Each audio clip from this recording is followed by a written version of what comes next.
વિદ્યાર્થીઓ, તો આપણે આર્થિક સુધારા પાઠમાં ઉદારીકરણ, ખાનગીકરણ, વૈશ્વિકીકરણની નીતિ જોઈ, વિદેશી મૂડીરોકાણ જોયું, વિદેશી મૂડીરોકાણના પ્રકારો જોયા. તો હવે આપણે આ પાઠનો છેલ્લો ટોપિક છે કે આર્થિક સુધારાની જે પ્રતિકૂળ અને સાનુકૂળ અસર થઈ 1991ની જે નીતિ સરકારે રચી 25 વર્ષ પછી એ નીતિનું શું પરિણામ છે, એ નીતિની કેટલીક સાનુકૂળ અને કેટલીક પ્રતિકૂળ અસરો છે તેની ચર્ચા કરવાના છે.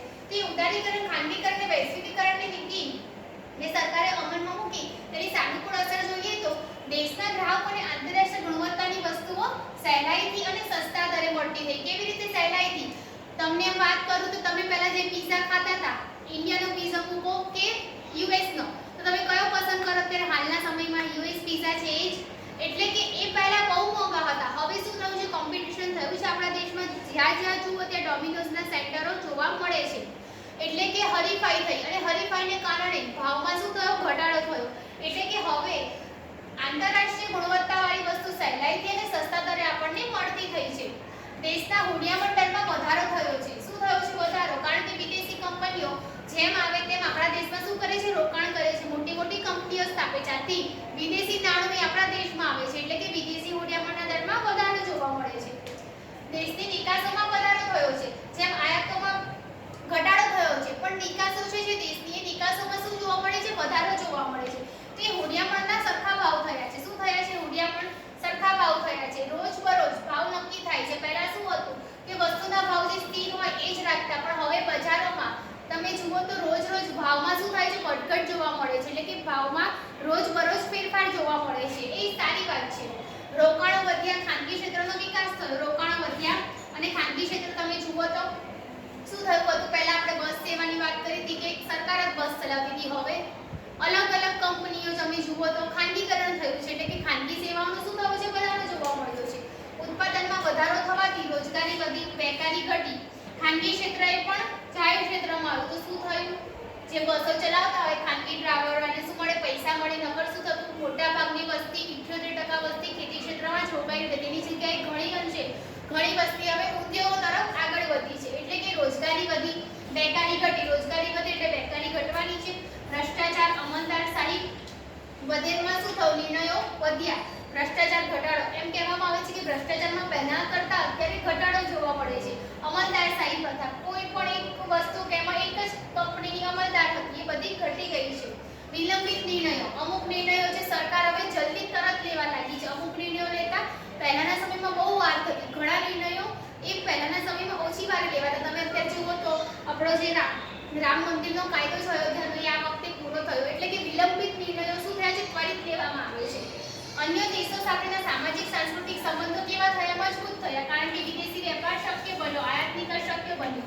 એટલે એક દેશના અર્થતંત્ર બીજા દેશના અર્થતંત્ર સાથે જોડાઈ શક્યા. ભારત તમે જુઓ તો ત્યારે ઘણા બધા દેશો સાથે સારા વ્યવહારોમાં આગળ છે. તો હવે એની પ્રતિકૂળ અસરો જોઈએ કે નાના પાયાના ગૃહ ઉદ્યોગોને ભારે નુકસાન થયું. શું થયું? નાના પાયાના ગૃહ ઉદ્યોગો. નાના પાયાના ગૃહ ઉદ્યોગો કયા ઉદ્યોગમાં આવતા હતા? નાના પાયાના ગૃહ ઉદ્યોગ એ પ્રાથમિક ઉદ્યોગમાં આવતા હતા. પ્રાથમિક ઉદ્યોગ એ ખેતી ક્ષેત્ર ઉપર આધારિત હતી. સરકારની નીતિ અત્યારે ઉદ્યોગ ક્ષેત્ર તરફની છે. તો કહેવાય છે કે ઘણા અંશે ખેતી ક્ષેત્ર તરફ ધ્યાન સરકારનું ઓછું છે. એની સીધી અસર નાના પાયાના ગૃહ ઉદ્યોગોમાં જોવા મળે છે. નાના પાયાના ગૃહ ઉદ્યોગોને નુકસાન થયું. બહુરાષ્ટ્રીય કંપની જાહેરાતો સામે, પ્રચાર સામે ટકી શકી નહીં. તમે જુઓ તો બહારની જે કંપનીઓ હોય એ કેટલી બધી જાહેરાતો આપે છે. આપણા નાના પાયાના ગૃહ ઉદ્યોગો એટલા પૈસા કમાઈ શકે નહીં કે જાહેરાતો કરી શકે. આથી કહેવાય છે કે એ ઉદ્યોગોને નુકસાન થયું છે. બહુરાષ્ટ્રીય કંપનીઓ મોટી કંપનીઓ નીચા દરે ખૂબ પુરવઠો અર્થતંત્રમાં ઠાલવી દે છે. એટલે કે જે મોટી મોટી બહુરાષ્ટ્રીય કંપનીઓ, વિદેશી કંપનીઓ નીચા દરે નાની નાની કંપનીઓને વસ્તુઓ વેચી દે. આથી શું થાય કે નાની નાની કંપનીઓને વસ્તુઓ વેચી એટલે વસ્તુઓ ખૂબ સસ્તી વેચાવા લાગી. આથી તમે જુઓ તો આપણે નાના પાયાના ઉદ્યોગોની વાત કરતા આપણા દેશના જે ખાખરા હતા, મેથીના થેપલા હતા, એ બધું નાના પાયાના ઉદ્યોગોમાં આવતું હતું. તે બધું અત્યારે જુઓ તો તમને વિદેશી રીતભાતથી જ, વિદેશી ફેક્ટરીઓ કે મશીનોથી જ બનાવેલા જોવા મળે છે. એટલે કે નાના પાયાના ગૃહ ઉદ્યોગોને બહુરાષ્ટ્રીય કંપનીઓએ ઘણું નુકસાન કર્યું છે. જાહેર સેવાનું ખાનગીકરણ થયું. શું થયું? જાહેર સેવાનું ખાનગીકરણ. સબસિડીમાં ઘટાડો. કારણ કે સરકાર સબસિડીમાં ઘટાડો કરીને કારણ કે શું કર્યું? જાહેર સેવાને ખાનગી ક્ષેત્ર, ખાનગી વ્યક્તિ કે પેઢીને સોંપી. હવે ખાનગી વ્યક્તિ કે પેઢી એનો અડધો ખર્ચો આપતી હોય, અડધા શેર આપતી હોય.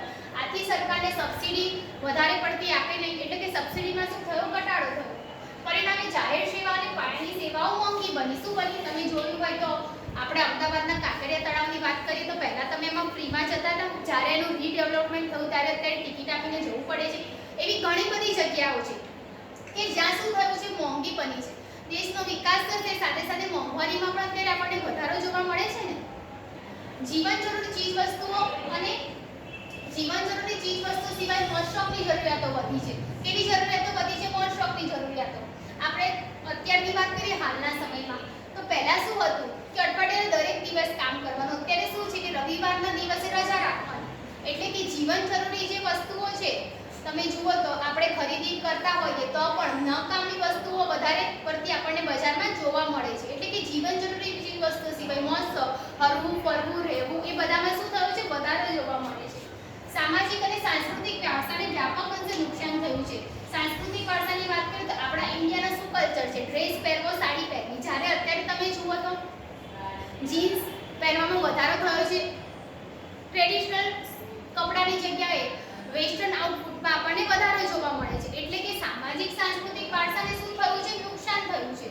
આ હતું આપણું આર્થિક સુધારાનું આખું ચેપ્ટર.